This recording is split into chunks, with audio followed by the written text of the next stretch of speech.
Donc je n'ai pas, bien sûr, de conflit d'intérêts pour l'instant. Après, je ne sais pas ce que Guillaume va me dire. Il va essayer de vous faire passer dans le contre. Alors, j'ai essayé un petit peu de rechercher à quelle époque cette idée, quand même assez particulière, a germé. J'ai retrouvé quelques notions. En fin de compte, ça s'est apparu dans les années 80, aux États-Unis, bien sûr.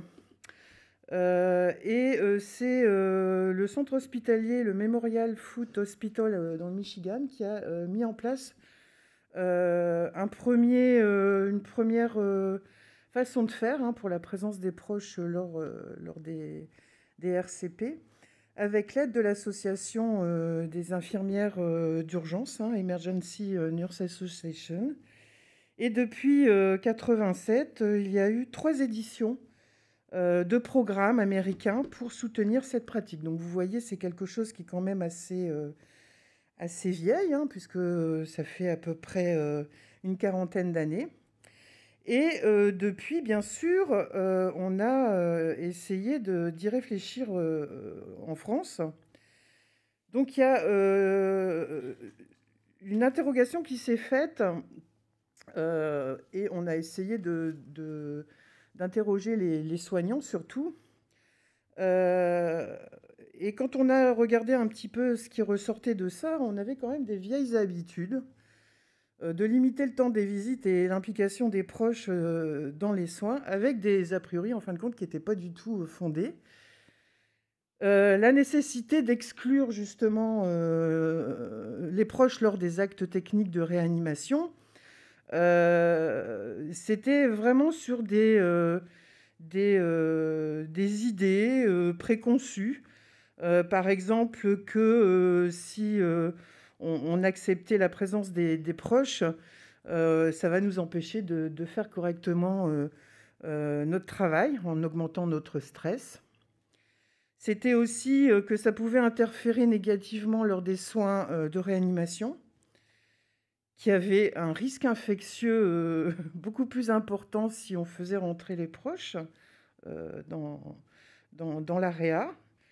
Et que aussi, parfois, ça pouvait accentuer la fatigue du patient lorsqu'ils étaient auprès d'eux.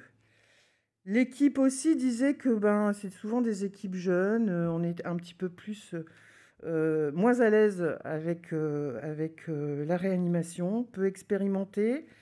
On pourrait être déconcentré, déstabilisé par le regard des familles. Et puis, il y avait aussi cette croyance, hein, que la présence des proches pouvait nuire à une réanimation bien menée. Alors moi, je vous dis stop. Pourquoi ? Parce que depuis, il y a quand même eu des choses qui ont bien évolué dans les réanimations, aussi bien réanimation adulte, mais pédiatrique, quoique les réanimations adultes nous ont pris un petit peu des choses pour améliorer le séjour de leurs patients. Donc, il faut oublier, hein, le service de réanimation, sanctuaire, archétype du secteur protégé, plein de mystères. Pourquoi ? Parce que déjà en 2009, on a travaillé sur le mieux vivre en réanimation avec la 6e conférence de la SRLF. Il y a eu aussi une étude qui a été faite sur l'étude présence en 2014, hein, qui a essayé de voir un petit peu quel était l'impact de la présence des proches lors d'une RCP. Et puis, bien sûr, le travail qui a été fait pour ouvrir les réanimations 24 heures sur 24 avec la SRLF, la SFAR et puis le GFRUP.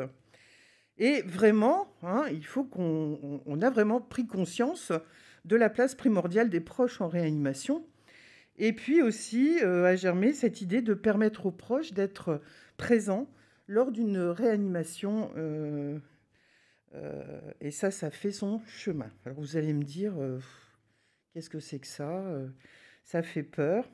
Alors quand j'ai regardé un petit peu toutes les différentes études et réflexions qui ont été faites sur cette présence des proches lors d'une RCP, il y a énormément de choses qui ont été faites, notamment côté pédiatrique, aux USA, nos amis canadiens aussi, et puis des recommandations de la SFAR, de la SRLF en lien avec cette présence. Et j'ai fait un petit peu le tour du bénéfice que ça pourrait avoir et ce bénéfice, il est présent de toute façon. Déjà, il y a cette séparation qui est faite à un moment donné, critique, qui est vraiment intenable pour les familles, qui sont sans nouvelles dans une autre pièce, qu'on oublie parfois. C'est aussi qu'ils se rendent compte de la réalité de la situation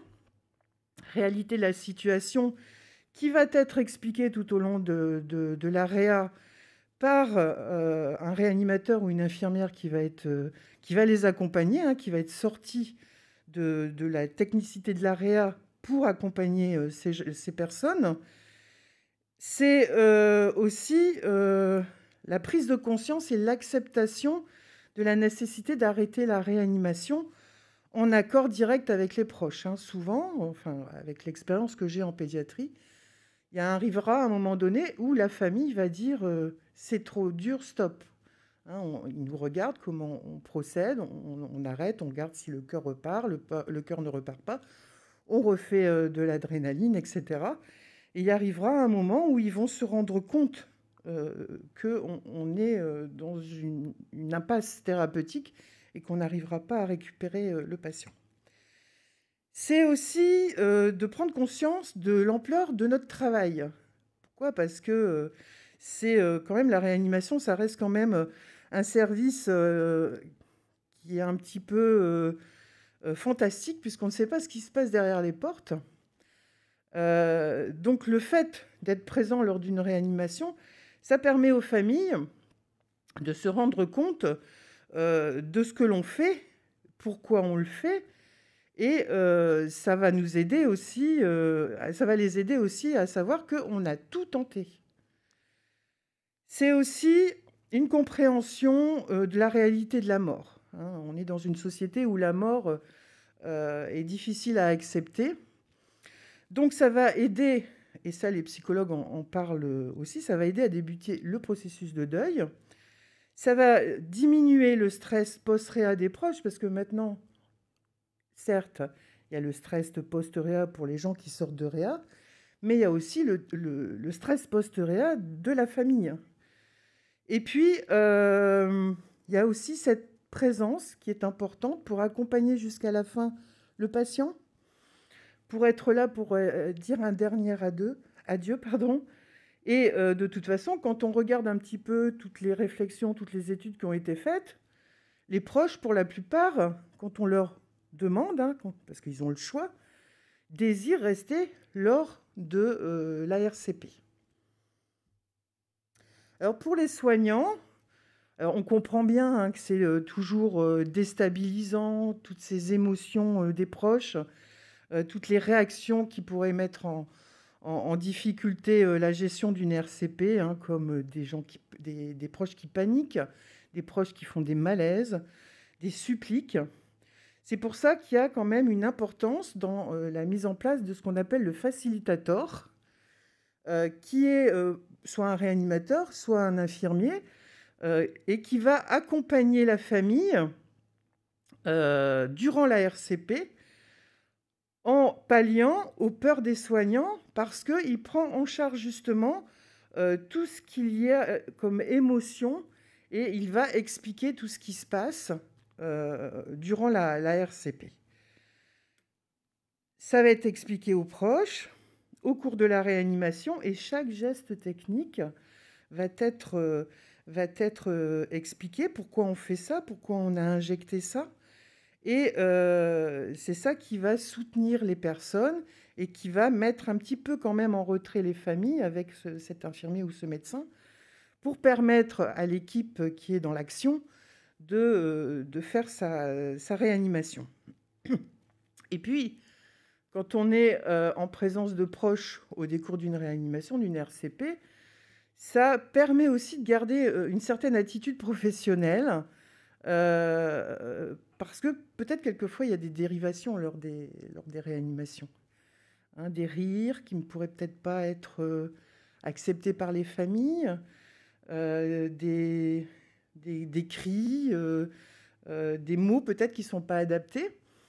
Et puis, ça permet aussi de prendre confiance en nos compétences. Et puis, pour la personne, hein, l'infirmier ou l'infirmière qui a en charge le patient, c'est d'avoir des informations pertinentes pour cerner un petit peu l'impact psychologique de la famille et aussi de les accompagner de façon adaptée après le décès, hein, si ça ne fonctionne pas, après le décès de cette personne qu'on a réanimée. Donc en conclusion, oui, moi je suis tout à fait d'accord pour la présence des proches lors d'une RCP. Généralement, ça se passe très bien, hein. Bon, avec l'expérience que j'ai, pourquoi ça serait différent côté adulte? Je ne sais pas.